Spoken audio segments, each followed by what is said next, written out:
നമുക്ക് രേവതിയുടെ സച്ചിയുടെ ഇന്നത്തെ നല്ലൊരു കഥ കേട്ടാലോ? വീഡിയോ ഇഷ്ടപ്പെടുവാണെങ്കിൽ ഒന്ന് ലൈക്ക് ചെയ്ത് ഹൈപ്പ് ചെയ്യാൻ മറക്കരുതേ. അതോടൊപ്പം തന്നെ ആദ്യമായി കാണുന്നവരാണെങ്കിൽ സബ്സ്ക്രൈബ് ചെയ്യാൻ മറക്കരുത് കേട്ടോ. അങ്ങനെ ഒടുവില് മധുസൂദനൻ ഫോൺ ചെയ്തുകൊണ്ടിരിക്കുമ്പോഴത്തേനും മഹിമ അങ്ങോട്ട് വന്നു.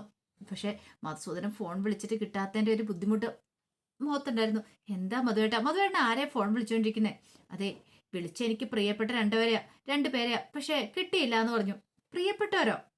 അതെ, മധുവേട്ടന് പ്രിയപ്പെട്ട ഞാനും എന്റെ മോളും അല്ലേ, ഞങ്ങളിവിടെ ഉണ്ടല്ലോ. അതൊന്നും അല്ല, വേറെ രണ്ടുപേര്. വേറെ അതാരാ? അതെ, രവീന്ദ്രനും പിന്നെ രവീന്ദ്രന്റെ മോന് ഡ്രൈവർ സച്ചി ഉണ്ടല്ലോ, അവരെ വിളിച്ചേ. പക്ഷെ രണ്ടുപേര് കോൾ എടുക്കുന്നില്ല. ഓ, ഞാൻ മാറിന്ന് അവർക്ക് വിശ്വാസം വന്ന് കാണത്തില്ല, അതുകൊണ്ടായിരിക്കും കോൾ എടുക്കാത്തെ.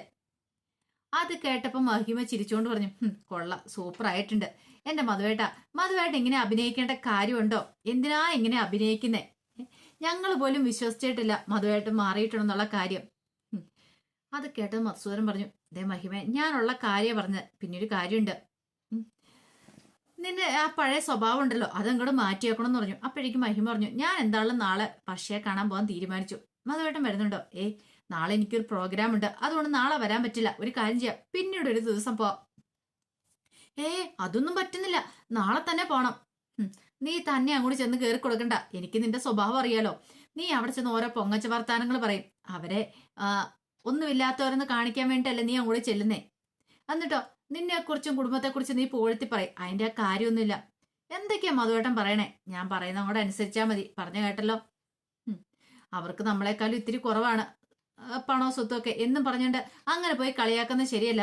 നിന്റെ സ്വഭാവം എനിക്ക് പോലും പിടിക്കില്ല. അല്ലെങ്കിൽ തന്നെ മോള് പറഞ്ഞിട്ടുണ്ട്, അമ്മ ഇനി അങ്ങോട്ടേക്ക് പറഞ്ഞു വിട്ടേക്കരുതെന്ന്. നമ്മൾ രണ്ടുപേരും ഉള്ളപ്പോ പോയാൽ മതി. അങ്ങനെയാണെങ്കിൽ നീ കൂടുതലൊന്നും പറയത്തില്ലല്ലോ. അതും പറഞ്ഞ് മധുസൂദൻ അകത്തേക്ക് കയറി പോകുമ്പോ മഹിമയ്ക്ക് ഒട്ടും അങ്ങോട്ട് ഇഷ്ടപ്പെടുന്നുണ്ടായിരുന്നില്ല. പിന്നീട് ഈ പറയുന്ന വീഡിയോസ്, അച്ചൊരു വീഡിയോസും കാര്യങ്ങളൊക്കെ എടുത്തിട്ടുണ്ടായിരുന്നു. അരുണിന്റെ, അവന് ഹെൽമെറ്റ് ഇല്ലാതെ വണ്ടി ഓടിച്ചുകൊണ്ട് പോകുന്ന സമയത്ത് കോൾ വന്ന് ഫോൺ സംസാരിക്കുന്നതൊക്കെ ആ വീഡിയോസ് അങ്ങോട്ട് വൈറലായി. അങ്ങനെ ഒടുവില് അരുൺ ആ വീഡിയോ കാണുവാണ്. അരുണിന് മനസ്സിലായി തനിക്കിട്ട് പണി കിട്ടിയെന്ന്. അപ്പോഴേക്കും SI വിളിപ്പിച്ചു. അങ്ങനെ അരുൺ SIയുടെ മുന്നിലേക്ക് വന്നു. എടോ, താൻ ആ വീഡിയോ കണ്ടായിരുന്നു? കണ്ടു സാറേ. എന്നിട്ട് എന്ത് തോന്നി? അത് പിന്നെ സാറേ ഞാന് അതെ, കമ്മീഷണർ ഓഫീസിൽ നിന്ന് തനിക്കുള്ള സന്തോഷ വാർത്ത വന്നിട്ടുണ്ട്. തനിക്ക് സസ്പെൻഷനോ? സസ്പെൻഷനോ? അതെ സാറേ, സസ്പെൻഷൻ എങ്ങനെയും മാറ്റാൻ. അതെ, ഇനി പറഞ്ഞിട്ട് കാര്യമൊന്നുമില്ല സാറേ, അത് അങ്ങനെ ഒരു സാഹചര്യമായിരുന്നു. അമ്മയ്ക്ക് പെട്ടെന്ന് തലകറക്കമാന്ന് പറഞ്ഞപ്പോ ഞാൻ പിന്നെ ഒന്നും നോക്കിയില്ല.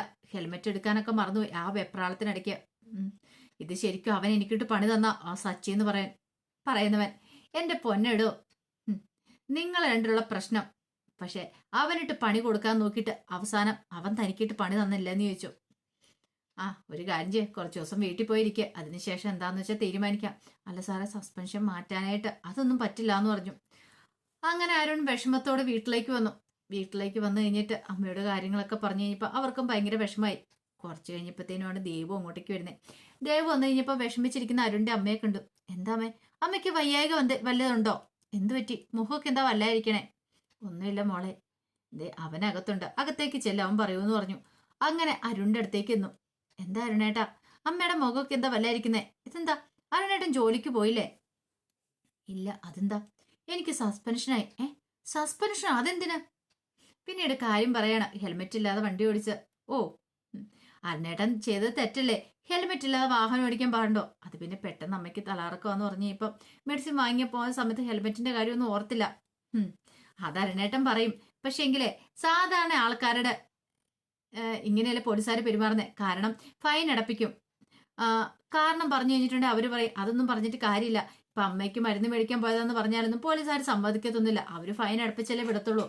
അപ്പൊ അതുകൊണ്ട് സച്ചിയുടെ കാര്യത്തിലും കമ്മീഷണർ തീരുമാനം എടുത്തു, അത്രേ ഉള്ളൂ. അല്ല, സച്ചിയുടെ അല്ല, അരുണേന്റെ കാര്യത്തിലും കമ്മീഷണർ തീരുമാനം എടുത്തു, അത്രേ ഉള്ളെന്ന് പറഞ്ഞു. അത് കേട്ടതും അരുണൊന്നും മിണ്ടിയില്ല. പിന്നീട് ഭയങ്കര സന്തോഷത്തോട് ദേവ് പറഞ്ഞു, അതെ, ഞാനിപ്പോ വന്ന വേറൊരു കാര്യം പറയാൻ വേണ്ട. എന്ത്?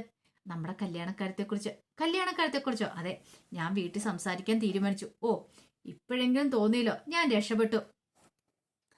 എപ്പോഴാ ഞാൻ വീട്ടിലേക്ക് വരണ്ടേന്ന് ചോദിച്ചു. അതെ, അരുണേട്ടൻ വീട്ടിലേക്ക് പോരാ, പക്ഷെ അതിനു മുമ്പ് എനിക്ക് എൻ്റെ ചേച്ചിയോടും ചേട്ടനോടും ഒക്കെ ഒന്ന് ആലോചിക്കണമെന്ന് പറഞ്ഞു. അവരോട് എപ്പോഴാ പറയണേ? ഇന്ന് തന്നെ പറയാന്ന് വിചാരിച്ചു. അതിനുശേഷം അരുണേട്ടൻ അവരൊന്ന് കൊണ്ട് കാണിക്കണം. നിങ്ങൾ തമ്മിലൊന്ന് സംസാരിച്ചതിന് ശേഷം വീട്ടിൽ അമ്മയോടും അനുജനോടും ഒക്കെ കാര്യം സംസാരിക്കാന്ന് പറഞ്ഞു. എങ്കിൽ ശരി, എപ്പോഴാന്ന് വെച്ചാൽ പറഞ്ഞാൽ മതി എന്ന് പറഞ്ഞു. അവരെ കാണാൻ പോകേണ്ടത്. അപ്പോഴേക്കും അവരുടെ അമ്മ അങ്ങോട്ട് വന്നു. ഈ കാര്യം പറഞ്ഞപ്പോൾ അവർക്ക് സന്തോഷമായി. എൻ്റെ മോളെ, ഇപ്പോഴെങ്കിലും നിനക്ക് തോന്നിയില്ലോ ഞാൻ എത്ര നാളായിട്ട് കാത്തിരിക്കുന്നതെന്ന് എന്ന് പറഞ്ഞു. അങ്ങനെ അവിടുന്ന് ദേവു നേരെ ഇറങ്ങി രേവതിയെ വിളിക്കുകയാണ് വീട്ടിലേക്ക് വരാൻ വേണ്ടി. അങ്ങനെ രേവതി വന്ന് കാത്തിരുന്നു. കുറച്ച് കഴിഞ്ഞപ്പോഴത്തേനും ദേവു എന്നിട്ട് ചോദിച്ചു, ചേച്ചി കുറെ സമയമായി വന്നിട്ട് ഇരുന്ന് മുഷിഞ്ഞോന്ന് ചോദിച്ചു. ഇല്ല, എനിക്ക് ഒന്ന് രണ്ടിടത്ത് പൂ കൊടുക്കാനുണ്ട്. പിന്നെ അത് മാത്രമല്ല, പോകുന്ന വഴിക്ക് അമ്മയുടെ അടുത്തൊന്ന് കയറണമെന്ന് പറഞ്ഞു. അല്ല, നീ എന്തിനാ എന്നെ കാണണമെന്ന് പറഞ്ഞേ? അത് പിന്നെ കല്യാണക്കാര്യത്തെക്കുറിച്ച് സംസാരിക്കാനാ. കല്യാണക്കാര്യത്തെക്കുറിച്ചോ? അതെ, എൻ്റെ കല്യാണക്കാര്യത്തെക്കുറിച്ച്. ഇനി നീട്ടിക്കൊണ്ടു പോകുന്നതിൽ അർത്ഥമില്ല. ആദ്യം സച്ചേണ്ണും ചേച്ചി ഒന്ന് കാണണമെന്ന് പറഞ്ഞു. അതെന്താ ഞങ്ങൾ ആദ്യം കാണുന്നേ? അതെ, നിങ്ങൾ കാണണം. നിങ്ങൾ കണ്ട് ഓക്കെ പറയണം. എന്നിട്ട് വേണം എനിക്ക് ഈ കാര്യം വീട്ടിൽ അവതരിപ്പിക്കാനെന്ന് പറഞ്ഞു. അത് കേട്ട് കഴിഞ്ഞപ്പോൾ രേവതി പറഞ്ഞു, നീ കണ്ടെത്തിയ ആളല്ലേ, എന്തായാലും മോശമാവാൻ വഴിയില്ല. നീ എൻ്റെ അനുജത്തിയല്ലേ. അതൊക്കെ ശരി തന്നെ ചേച്ചി. എന്നാലും അതെ, ഞാൻ കണ്ടത് വെച്ച് അരുണേണ്ണ നല്ല സ്വഭാവങ്ങളൊക്കെ തന്നെയാണ്. ചീത്തയായ സ്വഭാവങ്ങളും കാര്യങ്ങളൊന്നും ഇല്ല. പക്ഷെ എന്നാലും അങ്ങനെയല്ലോ, നിങ്ങളും കൂടെ ഓക്കെ പറയണ്ടേ? ഓ, അപ്പൊ ഞങ്ങൾ ഓക്കെ പറഞ്ഞില്ലെങ്കിൽ ഈ വിവാഹം നടക്കില്ലെന്നാണോ? അങ്ങനെയല്ല, എന്നാലും നിങ്ങൾ ഓക്കെ പറയുവാണെങ്കിൽ എനിക്ക് പിന്നെ പ്രശ്നമില്ല, പേടിയില്ല. പിന്നെ അമ്മയോട് കാര്യങ്ങൾ നിങ്ങൾ തന്നെ വേണം പറയാൻ. നാളെ ആ പാലയ്ക്കലുള്ള ക്ഷേത്രത്തിലേക്ക് വരാനായിട്ട് ഞാൻ അരുണേണ്ണനോട് പറയാം. അവിടെ വെച്ച് കാണാന്ന് പറഞ്ഞു. സച്ചേണ്ണൻ കൂട്ടിക്കൊണ്ട് ചേച്ചി അങ്ങോട്ട് വരുവോ എന്ന് ചോദിച്ചു. അതിനെന്താ, ഞാൻ സച്ചേണ്ണൻ കൂട്ടിക്കൊണ്ട് അവിടേക്ക് വരാം. അവിടെ വെച്ച് മീറ്റ് ചെയ്യാന്ന് പറഞ്ഞു. അങ്ങനെ ആ കാര്യത്തിൻ്റെ ഒരു തീരുമാനമായി. സന്തോഷത്തോട് കൂടിയിട്ടാണ് രേവതി പോരുന്നത്. കാരണം ദേവന്റെ വിവാഹം എത്രയും പെട്ടെന്ന് തന്നെ നടത്തണം. നല്ലൊരു ചെറുപ്പക്കാരൻ തന്നെ അവൾ കണ്ടെത്തിയിരിക്കുകയും ചെയ്തിരിക്കുന്നേ. കുറച്ച് കഴിഞ്ഞപ്പോൾ ശ്രീകാന്തിന്റെ ഫോണിലേക്ക് പ്രിയ വിളിക്കുകയാണ്. പ്രിയ വിളിച്ചിട്ട് ശ്രീകാന്തിനോട് പറഞ്ഞു, ശ്രീകാന്തേ, നിന്റെ ലീവൊക്കെ തീർന്ന് നീ വരുന്നില്ലേ? അത് പിന്നെ വർഷയ്ക്ക് ഇത്തിരി സുഖമില്ല, 2 ദിവസമോടെ കഴിഞ്ഞിട്ട്. അവൾക്ക് എന്ത് പറ്റി? അല്ല, അവൾക്ക് നല്ല ക്ഷീണമുണ്ട്. അപ്പോഴേക്കും പ്രിയ പറഞ്ഞു, അതൊന്നും പറ്റില്ല, 2 ദിവസമോടെ ലീവ് തരും, അതുകൊണ്ട് ശേഷം വന്നേക്കണമെന്ന് പറഞ്ഞു. അല്ല, അത് പിന്നെ പ്രിയ മാഡം കൂടുതലൊന്നും പറയണ്ടെന്ന് പറഞ്ഞു. പിന്നെ ഒരു സന്തോഷ വാർത്തയുണ്ട്. അതെ, ഈ തവണത്തെ ഇത് കൂട്ട് റെസ്റ്റോറൻറ്റിന്റെ ഏറ്റവും നല്ല റെസ്റ്റോറൻറ്റിലുള്ള അവാർഡ് കിട്ടിയൊക്കെ നമ്മൾക്കാ. ഒരു സംഘടന ഏർപ്പാടാക്കിയ അവാർഡാന്ന് പറഞ്ഞു. ആഹാ, അത് കൊള്ളാലോ. അതെ, അപ്പൊ അതിന്റെ ഒരു സന്തോഷ വാർത്തയും കൂടെ പറയാൻ വേണ്ടി ഞാൻ വിളിച്ചാന്ന് പറഞ്ഞു. അത് കേട്ടപ്പോൾ ശ്രീകാന്ത് പറഞ്ഞു, അതെ, വർഷ എൻ്റെ അടുത്തുണ്ട്, വർഷയോടും കൂടെ ഇതൊന്ന് പറഞ്ഞേക്കാൻ പറഞ്ഞു. അങ്ങനെ വർഷയോട് പ്രിയ ഫോൺ മേടിച്ചിട്ട് ഈ കാര്യം പറയണം. അപ്പോഴേക്കും വർഷ കണിഗ്രാസ് പറഞ്ഞു. പ്രിയ പറഞ്ഞു, എൻ്റെ അധ്വാനത്തിന്റെ ഫലവാത്, ഞാൻ അമ്മാതിരി നന്നായിട്ട് വർക്ക് ചെയ്തിട്ടുണ്ടായിരുന്നു, അതുകൊണ്ടാണ് ഈ അവാർഡൊക്കെ ഞങ്ങളുടെ റെസ്റ്റോറൻറ്റിനെ തേടി വന്നേന്ന് പറഞ്ഞു. അത് കേട്ടപ്പോൾ വർഷയ്ക്ക് സഹിച്ചില്ല. വർഷ പറഞ്ഞു, അതുകൊണ്ട് മാത്രമല്ല, നല്ല ഫുഡ് കൊടുത്തില്ലെങ്കിൽ ആൾക്കാർ ഹോട്ടലിൽ കയറുവോ? ശ്രീകാന്തിന്റെ അധ്വാനത്തിന്റെ ഫലവാ, ശ്രീകാന്താണല്ലോ മെയിൻ ഷെഫ്, അതുകൊണ്ടാണെന്ന് പറഞ്ഞു. പക്ഷെ പ്രിയയ്ക്ക് അതൊന്നും സഹിച്ചില്ല. പ്രിയ പറഞ്ഞു, ഷെഫ് നന്നായിട്ട് കാര്യമൊന്നുമില്ല, ബാക്കി കാര്യങ്ങളൊക്കെ നോക്കി നടത്തണ്ടേന്ന് ചോദിച്ചു. ഒടുവില് വർഷയ്ക്ക് ഇഷ്ടപ്പെട്ടില്ല. ഓഹോ, അപ്പൊ ശ്രീകാന്തിന്റെ ഫുഡ് കൊള്ളത്തില്ലല്ലേ? ഫുഡ് കൊള്ളത്തില്ലെന്ന് ആരും പറഞ്ഞല്ലോ, വേണ്ട. ശ്രീകാന്തിന് നിങ്ങളുടെ ഹോട്ടലിൽ ഒരു വിലയില്ലല്ലേ? ഇപ്പം മനസ്സിലായി. ഒരു കാര്യം ചെയ്യാം, നാളെ മുതൽ ശ്രീകാന്ത് ജോലിക്ക് വരുന്നില്ല എന്ന് പറഞ്ഞു. പെട്ടെന്ന് ശ്രീകാന്ത് ആ ഫോൺ അങ്ങോട്ട് പിടിച്ചു വാങ്ങി. അയ്യോ പ്രിയ മാഡം, ദേ നമുക്ക് പിന്നെ സംസാരിക്കാം, ഇപ്പൊ കോള് കട്ട് ചെയ്തേക്കുമെന്ന് പറഞ്ഞ് കോള് കട്ട് ചെയ്തു.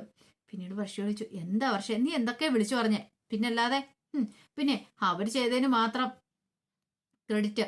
അപ്പൊ ശ്രീകാന്തിന്റെ ജോലിക്ക് ഒരു ഇതുമില്ലേ എന്ന് ചോദിച്ചു. എന്റെ വർഷ, നീ ഇങ്ങനൊന്നും പറയരുതെന്നൊക്കെ പറഞ്ഞ് വർഷയെ ആശ്വസിപ്പിക്കുകയാണ്. കുറച്ച് കഴിഞ്ഞപ്പോൾ സച്ചി വീട്ടിലേക്ക് വന്നു. വീട്ടിലേക്ക് വന്ന ഉടനെ രേവതി എടുത്ത് പൊക്കി ഭയങ്കര സന്തോഷ പ്രകടനം. എന്താ സച്ചിയേട്ടാ, എന്ത് കാണിക്കണേ? എന്നെ നിരത്തി വിടാൻ പറഞ്ഞു. അതെ, ഒരു സന്തോഷമുണ്ട്. എന്താ അത്? എന്നെ കൊടുക്കാൻ നോക്കുന്ന ആ പോലീസാണ്ടില്ലേ, അയാൾക്കൊട്ടൊരു പണി കൊടുത്തു. പണിയോ? എന്ത് പണി? പിന്നീട് വീഡിയോ പിടിച്ചതും സോഷ്യൽ മീഡിയ അപ്ലോഡ് ചെയ്ത കാര്യങ്ങളൊക്കെ പറയാണ്. അല്ല, എന്നിട്ട് എന്തായി? എന്താവാനായിട്ട്? അയാൾക്ക് സസ്പെൻഷൻ കിട്ടിയെന്ന് പറഞ്ഞു. അത് കേട്ടുകഴിഞ്ഞപ്പോൾ രേവതി ഒന്ന് ഞെട്ടി.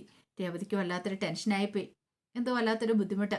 അപ്പൊ അതിന്റെ കഥകളൊക്കെ എന്ന് കാണുന്നത്. ഇതിന്റെ ബാക്കി വിശേഷങ്ങളുമായിട്ട് വൈകുന്നേരത്തെ പ്രമോയി വരാട്ടോ. ഒരിക്കൽ കൂടി എല്ലാവർക്കും ശുഭദിനം നേർന്നുകൊണ്ട് നിർത്തുന്നു.